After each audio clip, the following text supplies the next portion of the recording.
Assalamualaikum warahmatullahi wabarakatuh. Kita akan belajar tema 1, subtema 3 kelas 4 SD atau MI. Materi yang akan kita pelajari pada hari ini selain keberagaman adalah proses terjadinya bunyi permainan engklek dan bunyi pantul. Pada pembelajaran 3 ini kita akan belajar apa ya? Ternyata kita akan belajar tentang permainan bakia. Menarik bukan? Ya. Tentunya permainan tradisional ini cukup menarik ya. Yang cukup menarik ini tentang engklek. Tahukah kamu dengan ini? Kita lihat.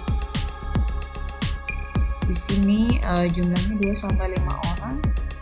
Kalau tidak pandemi COVID ini pasti kita akan praktek ya. Kalau seperti ini kita coba tahu saja, nggak apa-apa ya. Pertama ada pecahan genting, kemudian ada kapur. Lompatlah dengan menggunakan satu kaki di setiap petak, sedangkan gajok sebelum bermain lempar. Ini seperti permainan bu guru dulu ketika saya kecil ya. Lompat ke petak berikutnya. Satu kaki mengelilingi petak yang ada, pilihlah satu petak yang dijadikan sawah. Setelah menyelesaikan satu putaran, petak itu boleh diinjak dengan dua kaki. Pemain lain tidak boleh menginjak petak itu selama permainan. Jadi para pemain yang memiliki sawah yang paling banyak adalah pemenangnya.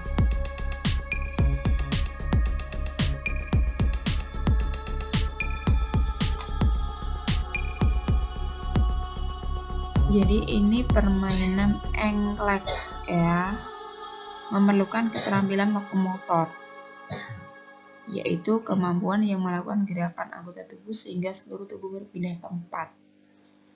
Beberapa keterampilan lokomotor ya, ini ada berjalan, ada juga berdiri, ada juga melompat.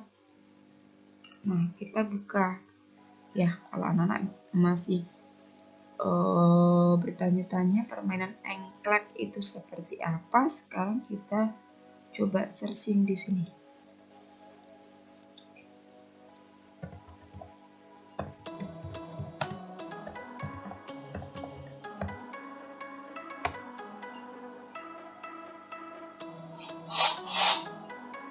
Nah, seperti ini.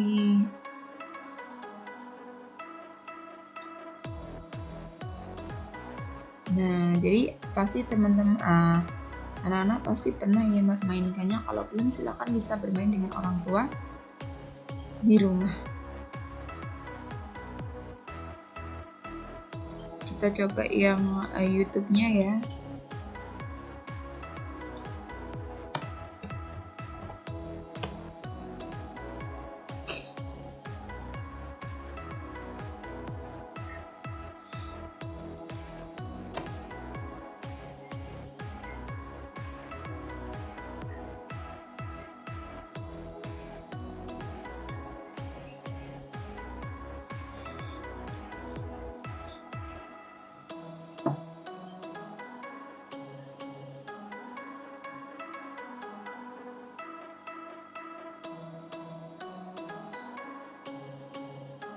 Papaku masih sibuk, bosen juga ya kita cuma di saung gini.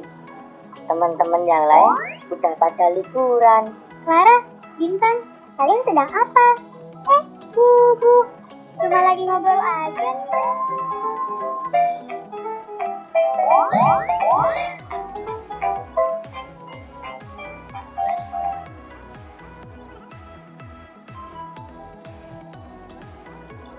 Clara, liburan gini kamu nggak jalan-jalan? Mama bilang lusa mau ajak aku berenang di waterboom. Wah, seru tuh. Kamu nggak kemana-mana, Bintang? Belum tahu. Soalnya papaku masih sibuk. Bosen juga ya kita cuma di saung gini. Teman-teman yang lain udah pada liburan. Clara, Bintang, kalian sedang apa? Bu, cuma lagi ngobrol aja nih, Bu. Bu, kamu punya permainan yang seru nggak? Kita bosen nih. Bagaimana kalau kita main engklek? Engklek? Iya, engklek adalah salah satu permainan tradisional yang sekarang ini sudah mulai ditinggalkan. Sepertinya kita lebih baik bermain di sini saja. Jadi kita tidak kesulitan untuk membuat petaknya. Lalu, kapur itu untuk apa? Iya, untuk apa, Bu? Dan bagaimana cara bermainnya?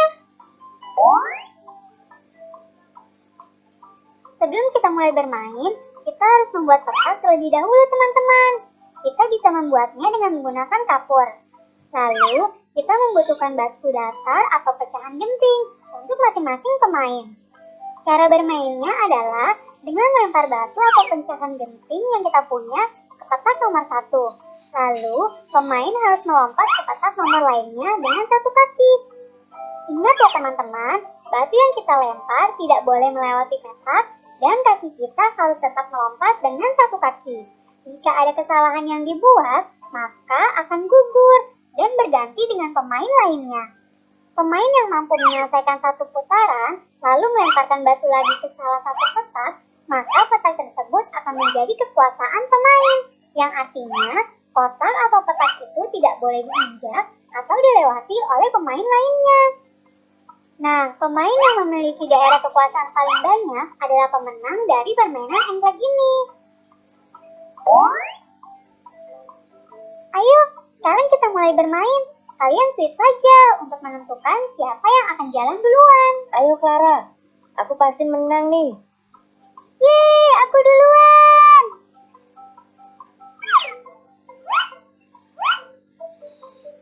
Pelan-pelan saja Clara, gak usah buru-buru. Tetap aku kok nanti yang menang. Aduh. Hati-hati Clara, jangan sampai jatuh. Nah, loh. Lihat Bu, Clara sempoyongan gitu.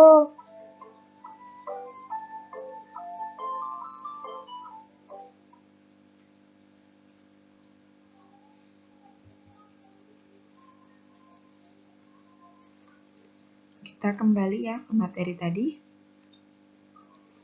Nah, silahkan bermain engklek ya. Dengan bantuan orang tua tentunya di rumah ya. Nah, apa saja keterampilan lokomotor yang kamu perlukan dalam permainan engklek? Ya, tadi sudah dijelaskan, berarti ada apa? Ada berlari, kemudian ada juga berjalan, kemudian yang terakhir adalah melompat. Apakah kamu dapat melakukan keterampilan tersebut dengan baik? Iya, bisa ya. Iya, kenapa? Ya, karena permainan ini mudah dipraktekkan ya.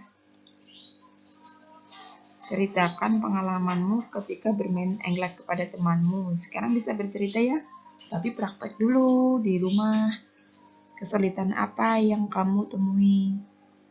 Apa yang berhasil kamu capai dan manfaatnya apa bagi kamu? Oke? Lanjut. Kita lanjut saja ya.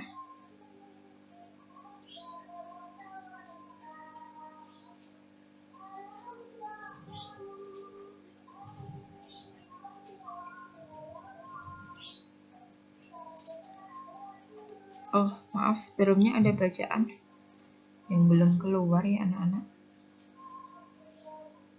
Oh, udah. Nah, sungguh ya kaya budaya Indonesia.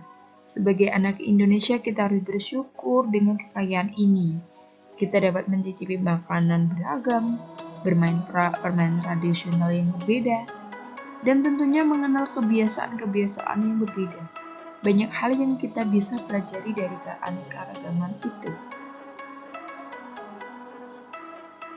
Sekarang kita dengan perbedaannya kita bandingkan. Pernahkah kamu mencoba berteriak di lapangan dan di kamar mandi? Apa bedanya? Ada, pasti tentunya ada. Silahkan anak-anak teriak. Di post dulu videonya teriak di luar dan di kamar mandi. Perbedaannya apa?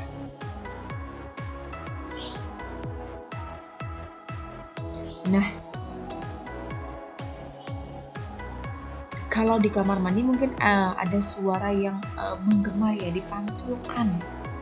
Iya, seperti itu. Nah, sekarang kita akan coba ya, kita bisa menemui gendang di wilayah Indonesia. Pernahkah kamu memperhatikan bagaimana bunyi gendang? Bagaimana? Gendang berbunyi jika kulit gendang dipukul. Saat dipukul, kulit gendang bergetar. Nah, getaran ini menghasilkan bunyi. Bagaimana cara kerja kemarin indera pendengar telinga? Yaitu bunyi tadi masuk ke rongga yang terdapat di bawah kulit. Jadi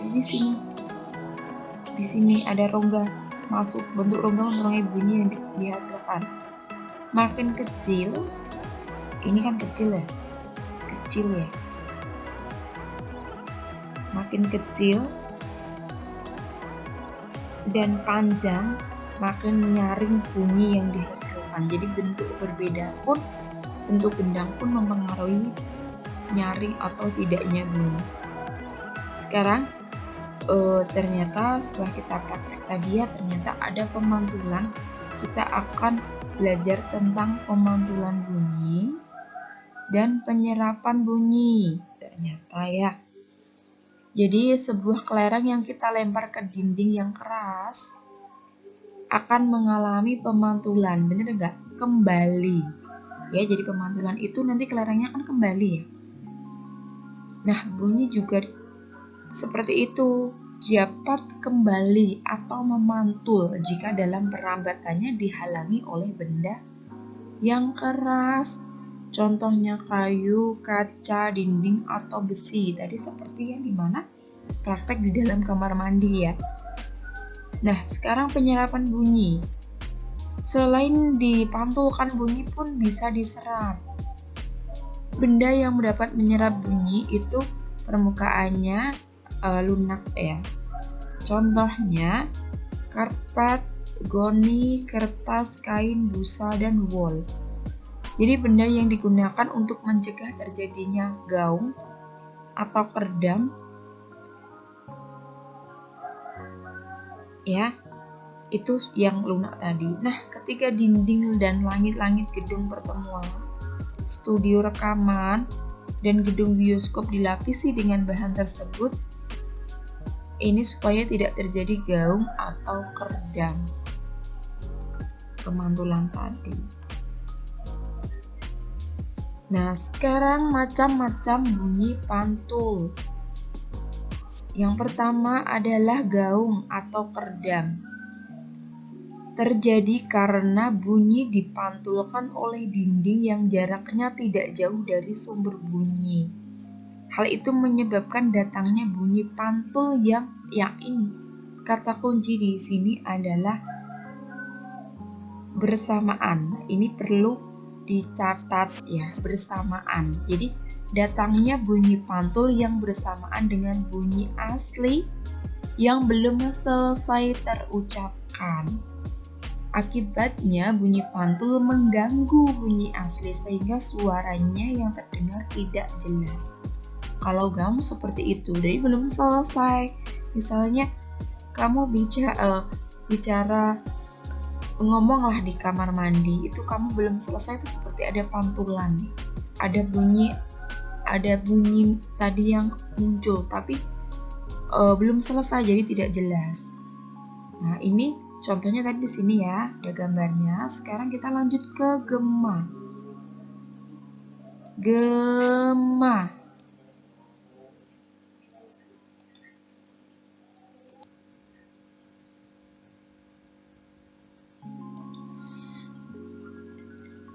Nah, ini sekarang gema. Gema itu apa? Gema adalah bunyi pantul ya. Gema adalah bunyi pantul yang terjadi ya karena bunyi dipantulkan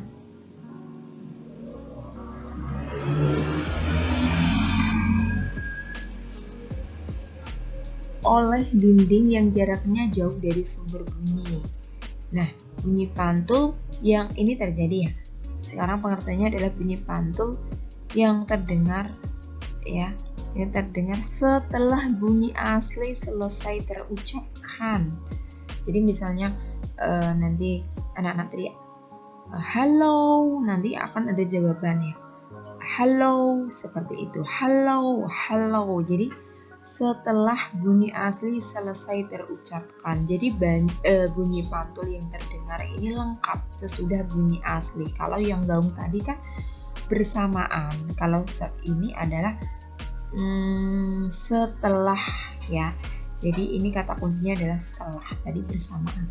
Nah, gema ini terjadi di mana? Di gua-gua, di lembah, di bukit yang jaraknya jauh serta permukaannya keras dan rapat. Selain itu, gema juga digunakan untuk mengukur kedalaman jurang ataupun gua, seperti itu. Nah, sekarang bersama bukan teman kelompok tapi bersama keluarga, lakukan beberapa percobaan. Di sini adalah ambil beberapa botol yang menghasilkan bunyi seperti ember, gelas, atau kaleng. Bunyikan di dalam ruangan dan bunyikan di luar ruangan. Catat hasilnya seperti apa nanti pasti berbeda, suaranya pasti berbeda ketika kamu bicara di dalam ruangan yang rapat dengan di luar juga pasti berbeda. Kenapa? Karena memang bunyi pantulnya juga berbeda, seperti itu. Gaung gemanya juga berbeda. Coba saja anak-anak ya. Lanjut ya. Sekarang kita pada pembelajaran 4. Ini Siti dan temannya selalu mengajarkan kita untuk bekerja sama dalam keberagaman. Ayo kita cari tahu cerita mereka ya. Nah, meskipun Siti dan teman-temannya ini berasal dari daerah yang berbeda, mereka tetap bekerja sama membantu sesama. Akhir-akhir ini Bu Mimin, penjual makanan di kantin, seringkali tampak sedih. Siti memberanikan diri bertanya kepada Bu Mimin tentang apa yang sedang terjadi padanya. Bu Mimin bercerita bahwa anaknya sedang sakit di rumah maaf. Permasalahannya Bu Mimin tidak dapat meninggalkan kantin. Ia membutuhkan biaya untuk membayar pengobatan anaknya dengan berjualan makanan. Siti pun menemui teman-temannya dan mengajak mereka berdiskusi. Nah, ini kan penting sekali karena ada masalah. Jadi Siti ini ingin membantu memecahkan masalah Bu Mimin. Mereka memutuskan untuk bekerja sama membantu Bu Mimin dengan menjaga kantin sekolah pada jam itu. Dan jika kamu menjadi Siti, ya, apa yang akan kamu lakukan bersama teman-teman? Sama ya, sama. Jadi akan menjaga kantin. Biasanya kantin kan bukanya kalau istirahat ya, jadi bisa dijaga lah oleh kita ya. Bantuan jenis pertanyaan bisa membantumu. Jenis bantuan apa? Bantuin apa? Bisa sih dengan kamu iuran. Apa yang kamu lakukan saat berhadapan dengan para pembeli? Oh maaf, ini bantuannya tadi adalah menjaga kantin. Apa yang akan kamu lakukan? Ya harus bagaimana biar pembelinya itu senang? Ya kita harus ramah. Apa yang akan kamu lakukan terhadap makanan di kantin Bu Mimin agar disukai pembeli? Bagaimana anak-anak? Ya harus jangan sampai kotor ya, harus dibersihkan. Mungkin kalau ada gorengan ditutup seperti itu. Apa yang akan kamu lakukan terhadap uang? Apa kamu akan mengambil sebagian? Jangan ya, karena Bu Mimin ini kan sedang kesusahan. Kalau bisa kita tambah, jangan dikurangi ya. Sikap apa saja yang dapat kamu praktekkan ketika membantu Bu Mimin menjaga kantin yang satu? Apa sikap apa yang penting ini kita lakukan? Karena Bu Mimin ini kan pergi ya, jadi kita bebas berbuat apa saja di dalam kantin. Tentunya kita juga bebas untuk misalnya kalau ada teman yang nakal bisa diambil juga ya, jangan ya, Jadi yang pertama sih kamu harus yang pertama adalah apa?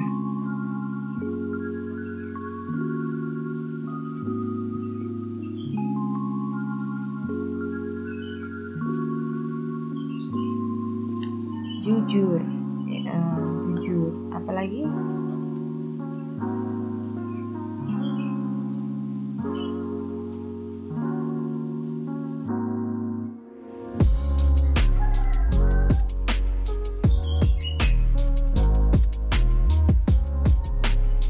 Nah, sekarang ceritakan kerjasama tadi ya, karena kita lanjut saja ya.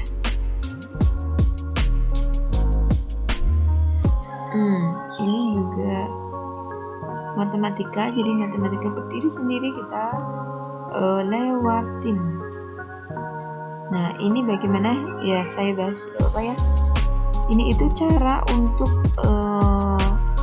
mencari tahu jumlah dari sudut segitiga. Ini dipotong ya. Ini potong. Kemudian yang ini ya. Ini letakkan di sini. Kemudian di sini.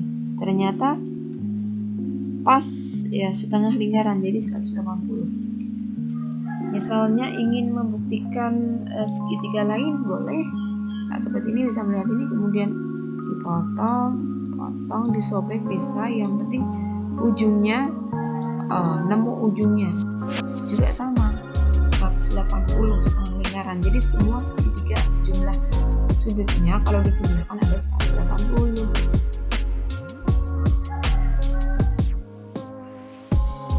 Kalau kita lihat ini segitiga apa? Segitiga lancip ya, karena semua lancip ya. Masanya karena semua lancip. Nah, ini segitiga, sepertinya ini segitiga siku-siku ya, karena memang sama. Kalau misalnya di ujung sudutnya juga segitiga siku-siku sama sisi, maaf ya, sama sisi ya. Alasannya ketika sudutnya mungkin 60 derajat semua, 180 dibagi 3 itu adalah 60. Kemudian ini adalah segitiga siku-siku. Kenapa? Karena salah satu sudutnya besarnya 90 derajat. Kalau ini segitiga sembarang bisa.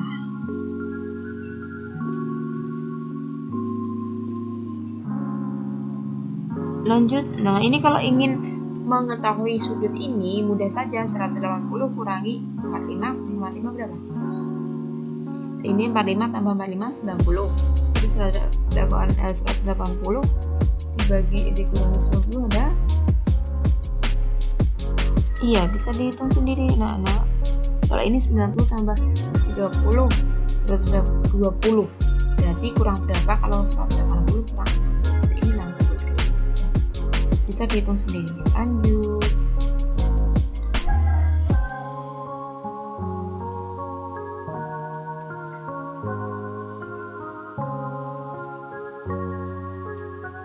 Kita pada pembelajaran 5. Kamu tadi sudah belajar tentang tari burung jumpa ya?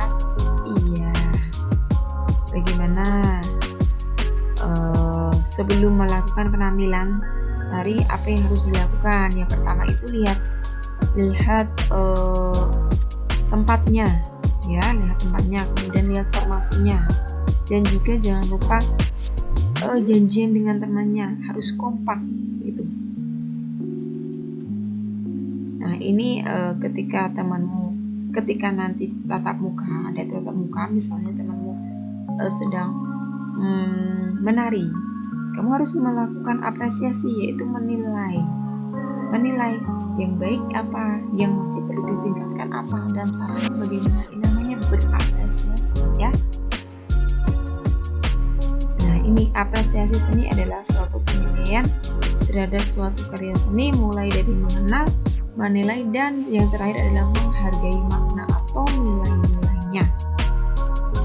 Lanjut saja ya. Nah, sekarang kamu telah mengenal tentang keberagaman sosial dan budaya. Sebelum menulis, kamu harus melakukan wawancara. Wawancara ini nanti dikerjakan ya, divideokan 3 menit saja maksimal. Pertanyaannya 2 saja. Contohnya, bagaimana Anda mengenal tentang keragaman sosial, gitu ya. Kemudian, nah di sini ada persegi. Jadi jumlah sama ya, kalau ini dipotong, ini dipotong seperti tadi, kemudian ujung-ujungnya ditempel, pasti nanti akan membentuk sudut. Nah, lingkaran seperti ini pasti 360. Jadi jumlah dari persegi atau segi 4 itu adalah 360. Tinggal kalau ini kosong berarti ini 360 kurangi 120, kurangi ini dan kurangi ini, nanti ketemu. Kalau ini kan nggak ada. Kalau ini adalah sudut siku-siku, berarti ini 90 derajat. Jadi 360 kurangi ini dan ini. Lanjut ya.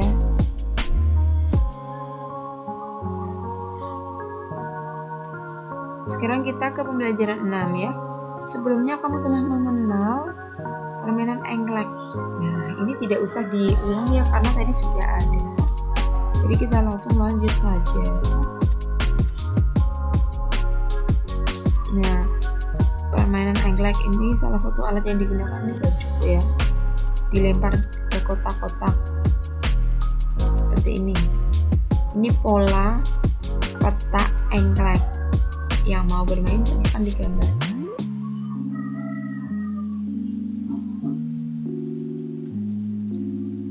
Oh, sudah selesai. Nah, ini Tuhan Yang Maha Esa menganugerahi kita keragaman, yaitu keragaman suku, agama, sosial, dan budaya. Hingga makanan, rumah juga beragam. Banyak sekali. Bagaimana cara bersyukur? Yang menghargai. Apa manfaat persatuan dan kesatuan semakin erat ya. Nah, ini tidak perlu kita ukur. Nah, kalau tadi segi 4, sekarang segi 3. Kalau ingin yang C ini berarti tinggal 180 kurang ini dan ini. Lanjut ya.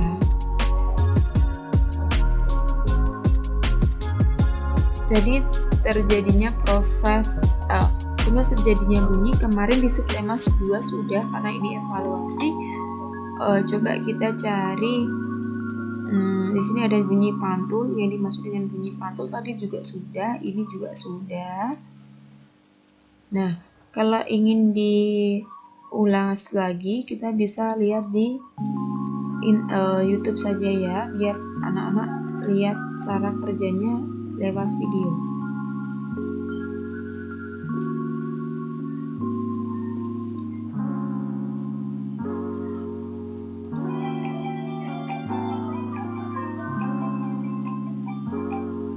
Sumber bunyi di sini adalah lonceng.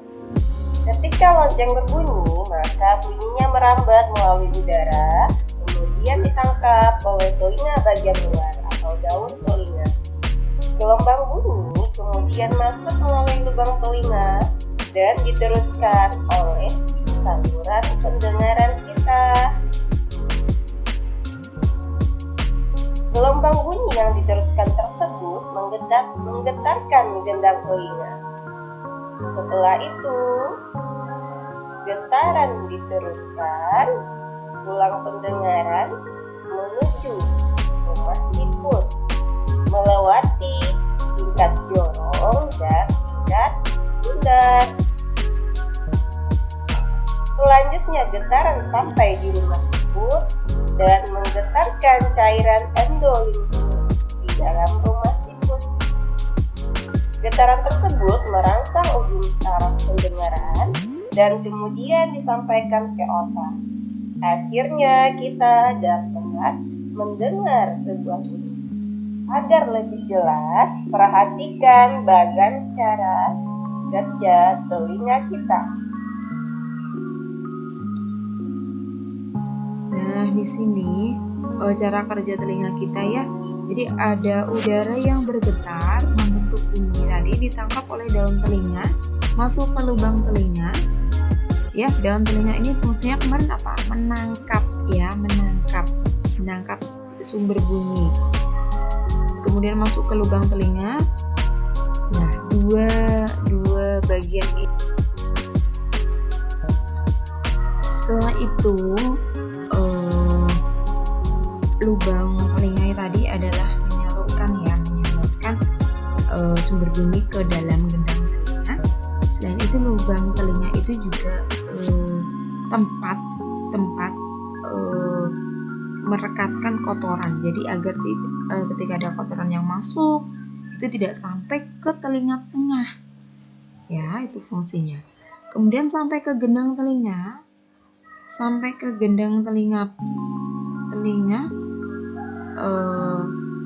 Ini merupakan bagian telinga tengah ya. Diteruskan ke tulang pendengaran.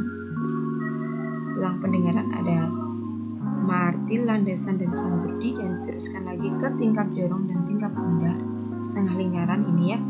Ini merupakan telinga dalam, diteruskan ke rumah siput, dirangsang oleh ujung saraf pendengar disampaikan ke otak, jadilah kita bisa mendengar. Seperti itu anak-anak ya, cara kerja telinga. Kenapa kita bisa mendengar? Kenapa kita bisa kenapa ada bunyi seperti itu?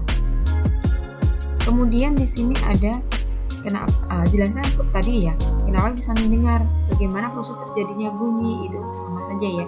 Kemudian nomor 5 adalah bunyi pantul. Nah, kita juga bisa lihat di video bunyi pantul.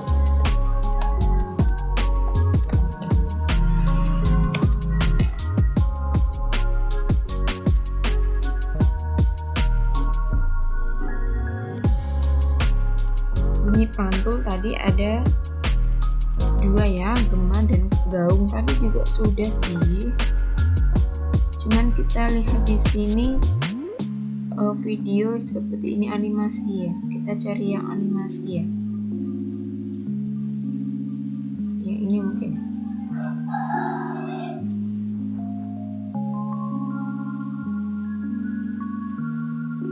Murah Nangko, produknya berkualitas, murahnya Nangko. Belanja sekarang. Baru, Sakura Hyaluron Essence, ekstrak sakura dan hyaluron hidrasi jutaan sel kulit. Cobain sekarang. Percobaan pemantulan dan penyerapan bunyi. Tujuan percobaan membuktikan bahwa bunyi dipantulkan dan diserap, atau bunyi mengalami pemantulan dan penyerapan. Perlengkapan yang dibutuhkan: 1. 2 tumpukan buku, piring logam atau seng, piring porselen atau kaca, busa, jam atau arloji, 2 tabung kertas, dan 1 lagi papan kayu. Cara kerja percobaan: 1. Susun tumpukan buku sama tinggi dan rata. 2. Susun tabung kertas miring di atas tumpukan buku. 3. Cek detak arloji. Apakah kamu mendengarkan detak arloji? 4. Masukkan arloji di salah satu tabung kertas. Langkah yang kelima, pasang papan kayu di pertemuan kedua tabung kertas. Dengarkan pada salah satu sisi tabung kertas. Apakah kamu mendengarkan detak arloji?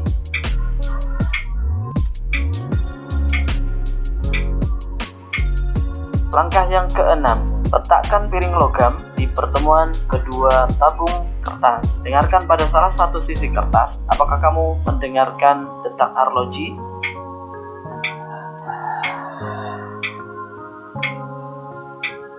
Langkah ketujuh, ganti piring logam dengan piring porselen atau piring kaca. Dengarkan kembali apakah ada detak arloji di salah satu tabung yang lain.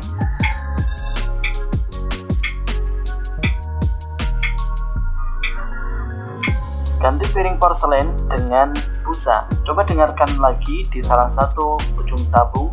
Apakah kamu mendengarkan detak arloji?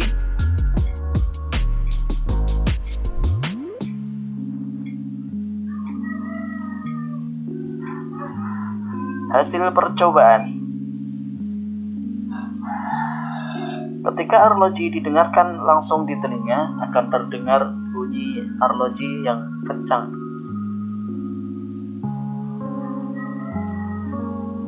Bahan pertama yaitu kayu. Ketika didengarkan di salah satu ujung tabung kertas, ternyata detak jam masih terdengar keras. Ketika menggunakan piring seng, detak arloji masih terdengar keras. Ketika menggunakan piring porselen atau kaca, detak arloji masih terdengar keras. Ketika menggunakan busa, detak arloji terdengar sangat lemah.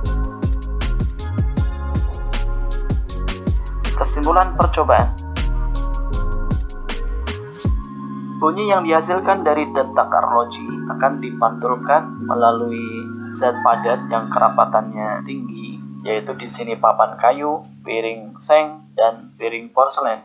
Sedangkan ketika menggunakan busa, bunyi dari detak jam, detak arloji hanya sedikit yang terpantulkan. Ini berarti ada bunyi yang terserap ke dalam busa. Maka terbukti bahwa bunyi itu mengalami pemantulan dan penyerapan.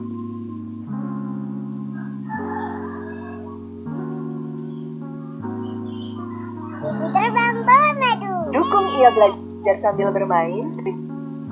Nah, itu tadi percobaan. Sekarang bunyi pantul, gema dan gaung ya.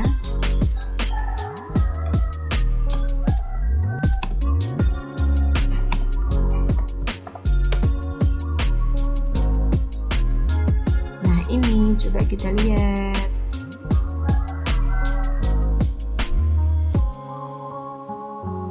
Assalamualaikum warahmatullahi wabarakatuh. Halo anak-anak, Bu Prita kembali. Kali ini Bu Prita membawakan materi pemantulan bunyi gema dan gaung. Seperti apa? Langsung kita lihat yuk. Gam dan juga gema.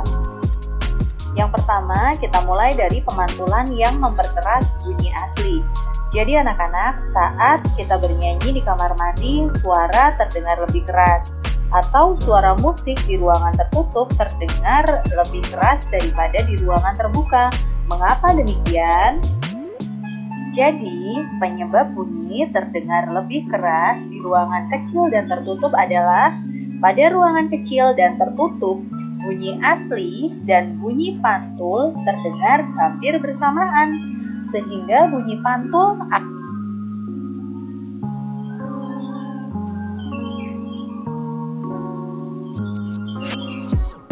bisa dicari yang video tadi ya. Sekarang kita buat lagi. Di sini ada contoh keberagaman. Tadi ada apa saja? Ada sosial, budaya, agama, suku. Ya, itu keberagaman. Nah, sebagaimana sikap yang perlu kita terapkan ketika bekerja sama?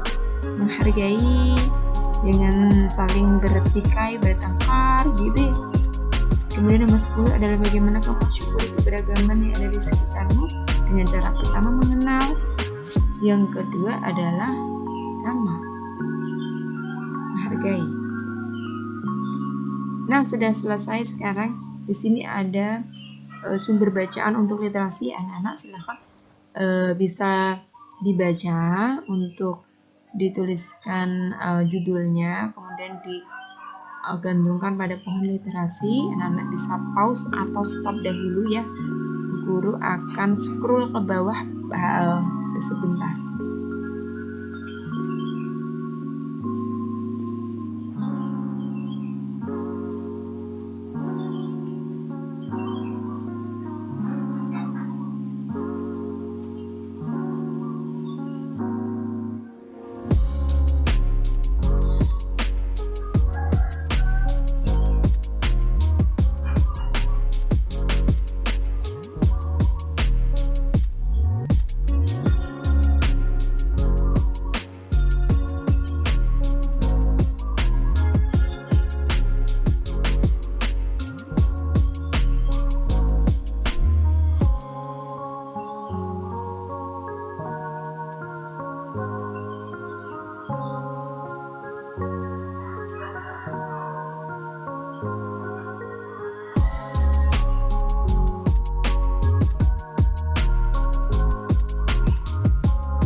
Nah, sudah selesai anak-anak, semoga bermanfaat pembelajaran pada hari ini ya.